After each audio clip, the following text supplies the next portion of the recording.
여러분 안녕하세요. 핫설입니다. 오늘도 진짜 어마어마한 사연 하나 가지고 왔어요. 끝까지 들어보세요.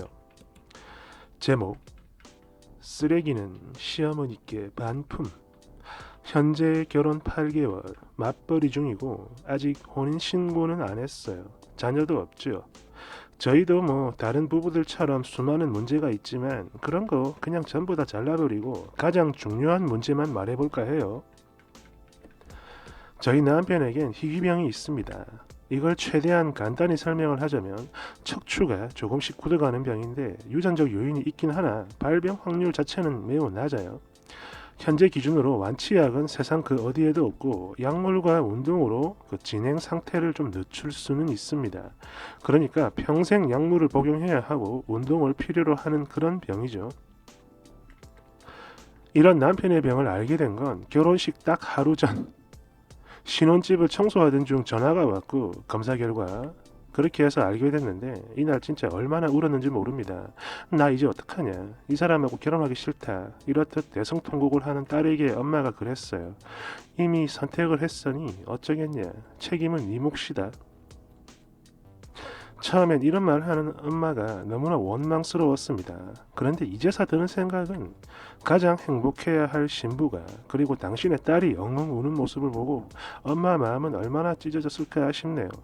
사실 저는 불효자식이에요. 전에 상견례 끝나고 저희 엄마가 저한테 그랬습니다. 빨리 병원에 데려가 보라며 독촉을 했죠. 사실 육안으로 보기에도 그랬습니다. 그때도 이 사람 등이 상당히 구부정했거든요. 하지만 콩깍지 때문인지 저는 연애 기간 내내 단순히 운동 부족 및 일할 때의 자세 때문이라 생각하고 말았어요. 거기다 저도 허리 디스크를 알아본 사람이고 한때나마 자세가 상당히 구부정했던 적이 있었기에 심각하게 생각을 하지 않았습니다. 아무튼 당신 사윗감을 처음 본 그날부터 저희 엄마는 병원에 데려가 보라고 상하셨지만 저는 그러질 못했어요. 혹시 이 사람 마음 상하지는 않을까 싶어 말도 꺼내지 않았는데 정말 바보 같은 짓이었죠. 그러던 중 문득 좋은 핑곗거리가 떠올랐어요. 이런 모습으로 식장에 들어가면 아무래도 남들 입에 오르내릴 것 같으니까 병원에 가보자라고 조심스럽게 얘기를 꺼내봤는데 자존심이 상한다며 완강히 거부를 하네요. 나는 우리 엄마가 병원에 가라고 해도 안 갔어. 그런데 장모님이 가라고 했다고 그 길로 쫄래쫄래 병원에 가면 그럼 우리 엄마 입장은 뭐가 되냐? 이런 말도 안 되는 소리를 하며 혼자서 어떻게든 해보겠다라는 말로 버티더군요. 그리고 일단 저는 그 말을 믿고 기다렸지만 시간이 흘러도 나아지는 김이 전혀 없고 그런데 결혼 날짜는 점점 다가오고 그래서 너무 불안한 마음에 이즈음부터는 제가 먼저 병원에 가자고 독촉을 했어요. 엄마 대신에. 끝까지 싫다며 버티는 남편과 싸우기도 여러 번. 말 그대로 그 싸움 때문에 피를 말린 끝에 병원에 가서 검사를 받았고요. 결혼 하루 전날 전화로 결과를 통보. 그렇게 해서 알게 된 거예요. 이때 남편은 굉장히 담담했는데 물론 뭐 속까지 담담하지는 않았겠죠. 아무리 그래도 지가 당사자인데. 그런데 이게 또 그런 태도는 다 이유가 있더라고요. 오래전부터 이 병이 아닐까 하고 짐작은 하고 있었어. 이 말은 저를 더욱더 절망스럽게 만들었습니다. 아니 정말 그랬다면 그걸 짐작하고 있었다면 시어머니가 병원에 가자고 할 때 왜 안 갔던 걸까? 그것도 아니면 지 스스로 검사를 받아보던가 했어야지. 그런 건 왜 안 했을까라고 따져봤는데 인간 하는 말이 가끔 통증이 있어 동네 병원에 가봤는데 뭐 별 말도 없고 그래서 나는 뭐 별거 아닌 줄 알았지. 이렇듯 제 상식으로는 도저히 이해할 수 없는 대답을 내놓습니다. 이 때문에 이거 사기 결혼이다 라며 참 많이 싸웠어요. 사실 그래요. 무책임했던 남편도 남편이지만 엄마 말을 안 듣고 그냥 넘겼던 저도 책임이 있으니까 지나간 일은 그냥 넘어가고 그냥 다 좋다 이겁니다. 그런데 진짜 문제는 결혼한 이후에요. 아니 지가 알아서 매일매일 운동을 하겠다는 남편 그 말만 믿고 한 달 정도는 그냥 지켜보기만 했거든요. 그런데 뭐 한 달 넘도록 가벼운 산책은커녕 누워서 맨날 게임만 쳐하고 숨쉬기 운동만 하는 거예요. 그래서 제가 그랬습니다. 그러지 말고 헬스를 끊어서 다니는 게 어떠냐 이렇게 얘기를 하자. 이렇게 콧방귀를 끼더니 미쳤냐? 그런데도 돈을 쓰게? 그냥 집에서 하면 되니까 너는 걱정 말고 그냥 있어. 내가 다 알아서 한다니까. 그렇게 결혼 후 한 달이 지나고 다시 병원을 갔는데 의사가 그랬어요. 그 무엇보다 운동을 계속 끊임없이 강조했습니다. 운동하라고. 병원에서 나오자마자 싸웠어요. 봐라, 의사도 잔소리한다. 도대체 왜 운동을 안 하는 거냐? 결혼을 했으면 가정을 위해서라도 운동을 해야 하는 거 아니냐? 몸도 아픈 사람이 아무것도 안 하고 그렇게 게을러서 어떻게 병이 좋아지겠냐? 야, 네가 나 운동하는 거 본 적 있냐? 본 적도 없으면서 뭘 안다고 소리를 질러. 이게 미쳐가지고. 그리고 내가 왜 게으른데? 일 마치고 집에 오면 운동 하나도 안 하고 맨날 첫날 누워서 게임만 하고 있는데 그게 게으른 게 아니면 도대체 뭐야? 어? 아이씨, 그럼 헬스 다니면 되잖아. 선심 쓰는 척. 하지만 이렇게 헬스를 끊고도 많아봐야 일주일에 한 번, 두 번. 회식은 뭐 그렇다 쳐도 일주일에 2번 이상을 직원들하고 저녁 먹고 술 먹고 당구 치고 놀고, 거기다 술을 많이 먹고 온 그 다음 날은 일찍 들어와도 피곤하다며 운동을 안 해요. 헬스를 6개월 끊었고 다녔는데 주 3회 가는 걸 제가 딱 3번 봤습니다. 항상 주 1회 혹은 2회. 한때는 저도 그랬어요. 그래, 지도 지 나름 나만큼 힘들겠지. 스트레스 풀 시간은 줘야겠지. 피가 바짝바짝 마르는데도 그냥 조용히 지켜만 보고, 또 그러다 또 어떤 때는 카톡으로 이따가 운동 열심히 해 이러면서 살짝살짝 기분 안 나쁘게 압박을 주기도 하고, 또 어떤 때는 대놓고 협박하고 싸우기를 6개월. 얘기 좀 하자고 부르면 피하는 남편. 그러면 저도 화가 나서 싸움을 걸게 되는데, 그렇게 싸우고 나면 남편은 말 한마디를 안 해요. 그러면 저도 똑같이 침묵하다가 너무 답답하잖아. 그럼 먼저 얘기해서 풀고 이랬던 게 벌써 여러 번입니다. 정말 지옥 같은 시간이었어요. 그래서 도저히 안 되겠다 싶어 이혼 얘기를 꺼냈더니 또 그때사 어찌저찌 열심히 해볼게 이러는 거야. 또 그걸 믿었죠. 그러면서 그래, 나도 마음을 고쳐 먹어야지 이런 생각을 하면서 좋아, 그럼 나랑 같이 운동하자 이랬더니 또 싫대요. 협박도 해보고 어르기도 하고 달래기도 하고 겨우겨우 같이 운동을 나갔는데, 다른 사람들이 운동하는 걸 유심히 보더니 그제서야 본인 몸이 이상하다는 걸 깨닫더군요. 아니, 인지를 했다고 해야 하나? 어처구니가 없습니다. 그렇게 제 개인 시간도 포기하고 운동 같이 다니며 매달 병원도 다 따라다녔어요. 그런데 좋아지는 기미가 없어서 우리 병원 바꾸자라고 했더니 병원은 다 똑같아, 멀어서 싫어 이러면서 또 거부를 해요. 결국 할 수 없이 시댁까지 동원해서 병원을 겨우겨우 바꿨는데, 여기에 있던 의사 선생님은 말이죠, 예전 병원보다 훨씬 더 운동을 강조했어요.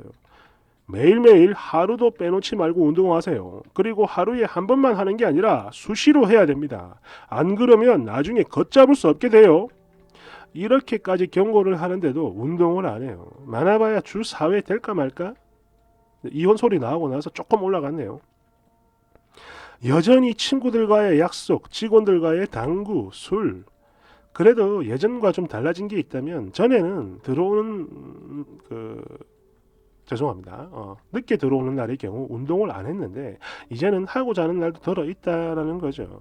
그래서 발전할 가능성이 있구나 이렇게 생각을 하고, 조금만 더 체계적으로 운동을 하면 어떨까 하는 마음에 우리 운동 처방을 받아보면 어떨까라고 했더니 또 싫다고 해요. 지금도 운동을 하고 있는데 뭐가 문제냐 이거죠. 너는 왜 자꾸 내 성격을 바꾸려고 해? 이렇게 악까지 써가면서 말이죠. 제가 너무 서두르는 걸까요? 저 나이가 좀 많습니다. 그래서 적어도 내년엔 아기를 가져야 해요. 물론 제 나이가 훨씬 어렸다면 한 1, 2년 정도 천천히 남편 운동 습관 잡아놓고 병이 조금 호전되면 더 좋고, 그러고 나서 좀 더 희망적인 마음으로 아기를 가졌을 거예요. 지금도 이 순간도 그렇습니다. 조금씩 남편의 뼈는 무너지고 있어요.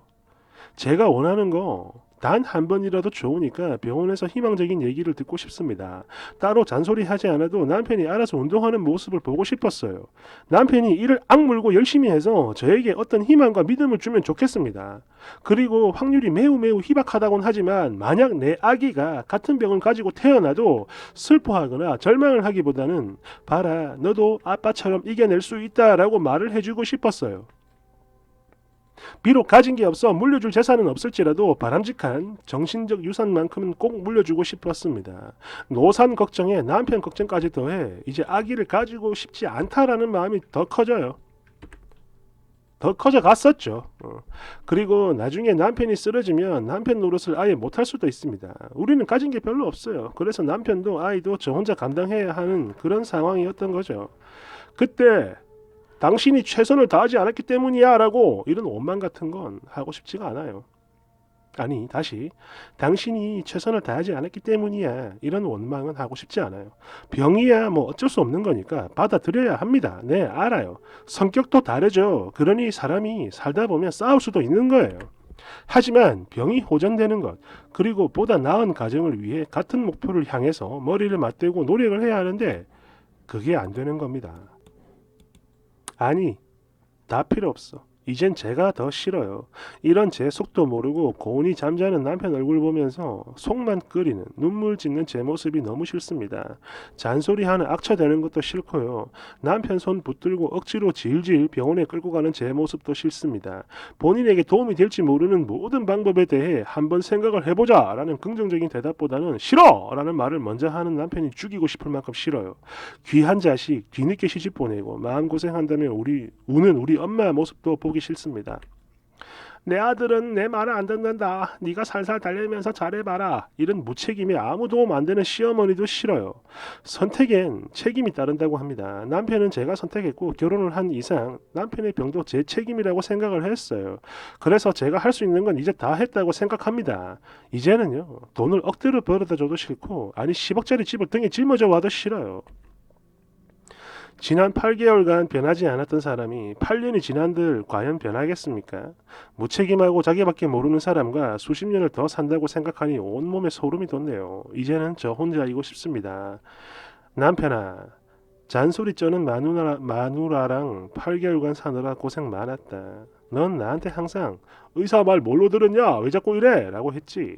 그런데 너야말로 의사 말을 어디로 들은 거야?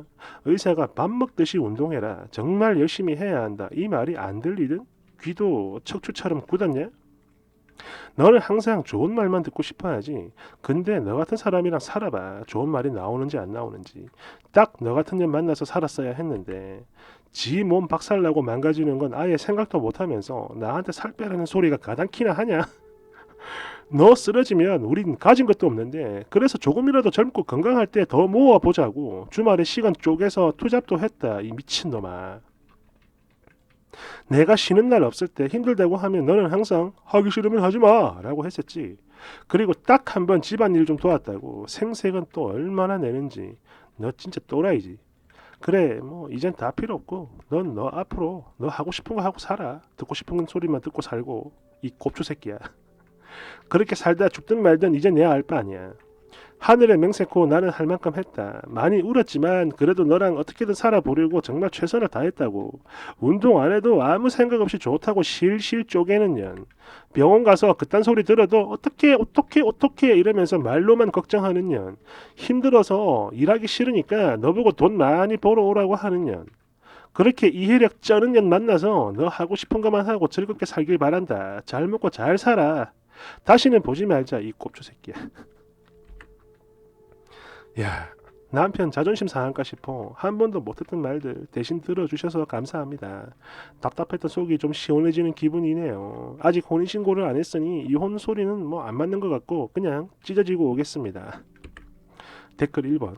혼인신고 안 하셨다니 정말 다행이에요. 반품하세요 얼른. 세상에 어디 남자가 없어서 몸이 아픈 건 괜찮지만 마음이 병신인 건 안 되죠. 2번. 반품이란 단어에 욱 해서 들어봤는데 이건 진짜 반품 아니 폐기 처분이 맞는 것 같아요. 3번. 저런 사람은 절대 못 고칩니다. 아마 헤어지면 마누라가 자기 버렸다고 막 그렇게 떠들고 다닐 놈이에요. 자기가 뭘 잘못했는지는 모르고 말이죠. 마음 결정 잘 하셨어요. 애가 없는 게 정말 다행이네요. 여러분 아직 끝나지 않았습니다. 2부에서 후기 감사합니다. 조금만 기다려주세요.